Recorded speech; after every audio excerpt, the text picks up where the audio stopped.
कुछ कहानियां ना सिर्फ लिखी नहीं जाती, वो तो पीड़ा की आग में तप कर एक तरह से जन्म लेती हैं। आज हम हिंदी साहित्य के एक ऐसे ही मील के पत्थर शेखर एक जीवनी को समझने की कोशिश करेंगे। ये एक ऐसा उपन्यास है जो इसके लेखक के एक बहुत ही गहरे निजी संकट की भट्टी से निकल कर आया था। देखिए, इस उपन्यास को सही मायनों में समझने के लिए ना हमें पहले इसके बनने की जो असाधारण कहानी है उसे समझना होगा। और अच्छी बात यह है कि ये कहानी हमें खुद लेखक ने बताई है। ये शब्द ये उपन्यास की भूमिका के पहले ही शब्द हैं, और यहीं से ये तय हो जाता है कि हम एक ऐसी कहानी की दुनिया में जा रहे हैं जिसकी कल्पना बहुत ही गहरी पीड़ा में की गई थी। तो चलिए बात करते हैं उस नाटकीय घटना के जहां से ये सब शुरू हुआ, जब ये पूरा का पूरा उपन्यास सिर्फ एक रात में एक दर्शन की तरह लेखक के सामने आकर खड़ा हो गया। लेखक, जो उस वक्त एक क्रांतिकारी थे, अपनी गिरफ्तारी के बारे में बताते हैं। सोचिए जरा, आधी रात का वक्त पुलिस डाकुओं की तरह घर में घुस आती है और फिर अफसरों से कहासुनी होती है, मारपीट होती है। उस माहौल में जिंदगी और मौत का जो तनाव है उसे साफ महसूस किया जा सकता है। उस टकराव के बाद लेखक को जैसे यकीन हो गया कि बस उनकी कहानी अब खत्म होने वाली है। उन्हें लगा कि फांसी की सजा मिलना तो तय है। ये कोई मामूली डर नहीं था, बल्कि एक अटल विश्वास बन गया था कि अंत आ चुका है। और मौत के इसी एहसास ने ना एक बहुत गहरा सवाल खड़ा कर दिया। जब डर, गुस्सा, सारी भावनाएं एक तरफ हो गईं, तो लेखक ने अपने जीवन को एक पहेली की तरह देखा। मेरे होने का मतलब क्या था? आखिर क्या था मेरे जीवन का अर्थ?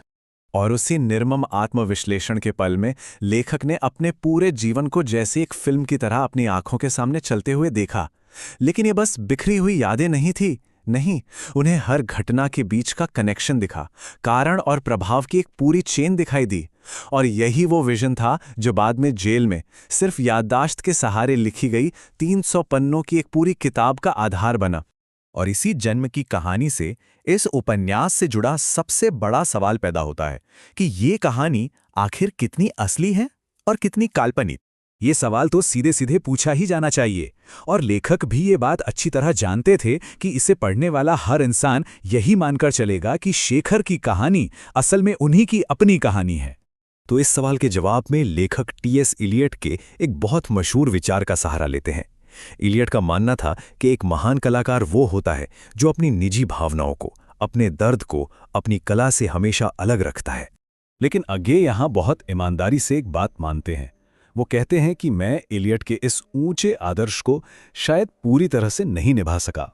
उनके मुताबिक शेखर बेशक एक इंसान का बेहद निजी दस्तावेज है, पर सिर्फ उतना ही नहीं, ये उस इंसान के अपने दौर से जो संघर्ष था, मतलब उस जमाने के समाज और राजनीति से जो उसका टकराव था, उसका भी एक आईना है। तो अब लेखक से थोड़ा हटकर उस किरदार पर ध्यान देते हैं जो उस कहानी के बिल्कुल केंद्र में है। आखिर कौन है ये शेखर? कैसा है ये? लेखक खुद शेखर का परिचय बड़े ही अनोखे और विरोधाभासी शब्दों में देते हैं। वो कहते हैं, शेखर कोई महान इंसान नहीं है, अच्छा इंसान भी नहीं है, लेकिन उसमें 3 बातें हैं जो उसे खास बनाती हैं। वो जागरूक है, वो स्वतंत्र है, और वो निर्ममता की हद तक ईमानदार है, घोर ईमानदार। तो इसका मतलब ये हुआ कि शेखर का जो विद्रोह है वो बाहरी कम, भीतरी ज्यादा है।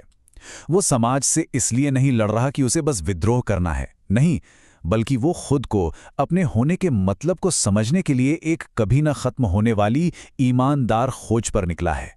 शेखर की इस सफर में एक और किरदार है जो उसके वजूद को, उसकी पहचान को एक आकार देता है, और उस किरदार का नाम है शशि। लेखक उपन्यास की भूमिका की शुरुआत ही इन शब्दों से करते हैं। वो सीधा शशि को संबोधित करते हैं, और इसी से पता चल जाता है कि शशि इस कहानी के लिए कितनी जरूरी है। ये जो रूपक है ये बहुत शक्तिशाली है। मतलब शशि वो सान या वो पत्थर है जिस पर शेखर की जिंदगी रूपी तलवार को बार बार रगड़कर तेज किया गया। शशि ने ही उसे वो धार दी जिससे वो दुनिया का सामना करने के लायक बना। असल में शशि ही वो शक्ति है जो शेखर का निर्माण करती है। वो एक वजह बनती है जिसके जरिए शेखर खुद को पहचान पाता है। लेकिन इस पूरी प्रक्रिया की एक बहुत दुखद कीमत चुकानी पड़ती है। जैसा कि लेखक कहते हैं, मेरे शेखर के बनने में ही तुम टूट गई हो। और इस तरह हम इस विश्लेषण के अंत तक पहुंचते हैं, जहां ये उपन्यास सिर्फ एक किरदार की कहानी नहीं रह जाता, बल्कि पढ़ने वाले के लिए एक आईना बन जाता है। लेखक का आखिरी मकसद सिर्फ शेखर की कहानी सुनाना नहीं है। नहीं, वो इस कहानी को एक जरिया बनाते हैं ताकि इसे पढ़ने वाला हर इंसान अपने अंदर झांक सके। और बस इसी एक ख्याल के साथ लेखक हमें छोड़ जाते हैं। ये एक तरह का निमंत्रण भी है और एक चुनौती भी कि क्या हम सबके अंदर कहीं ना कहीं एक शिखर छुपा है, वो शिखर जो शायद बहुत महान नहीं, अच्छा भी नहीं, पर हाँ जागरूक है, स्वतंत्र है और अपनी सच्चाई को लेकर घोर ईमानदार है। अब इस सवाल का जवाब तो हम सबको अपने अंदर ही खोजना होगा।